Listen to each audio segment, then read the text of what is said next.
ஓரளவுக்கு தாங்க பொறுமைலாம். அதுக்கு மேலே போச்சு அப்படின்னா வந்து தாங்க முடியாது அப்படிங்கிற மாதிரி தான் வந்து இப்போ பாக்கியாவுக்கு இந்த ஈஸ்வரி செய்கிற காரியங்கள்லாம் தோணிகிட்டு இருக்கு. கொஞ்சம் நஞ்சமாக இருந்தால் பரவாயில்ல. இப்போ குடும்பத்தில் இருக்க அத்தனை பேர்ட்டையுமே இன்றைக்கி ஓவராக பேசுகிறாங்க. அந்த அளவுக்கு திமிரெல்லாம் எங்கேருந்து அவங்களுக்கு வந்துச்சுங்கிறதே தெரியல. அவங்களுக்கு இருந்த ஒரே வேலை வீட்டில் இருந்து கோபியை பார்த்து வளர்க்குறது தான். கோபியவே உருப்படியாக வளர்க்கல.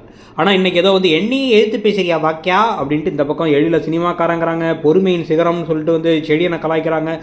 ஜெனியை வந்து ஒரு பக்கம் நிறையா நிற்க மாட்டியாங்கிறாங்க, இந்த பக்கம் இது இன்னும் கொஞ்சம் எக்ஸ்ட்ராவாக வந்து அமிர்தாவையும் பேசுகிறாங்க. அப்புறமா அப்படியே சிரித்து அப்படியே இனியா கிட்டக்க உனக்கு ஒரு கல்யாணம் பண்ணிக்கிறது தான் கரெக்டு, நீ ஒரு கல்யாணத்தை பண்ணிக்க, ஒன்றும் கவலைப்படாத அப்படின்னு அந்த பக்கம் பேசுகிறாங்கன்னு சொல்லிட்டு ஒரே ஏகப்பட்ட ட்ராமாக்கள் செஞ்சுக்கிட்டு இருக்காங்க.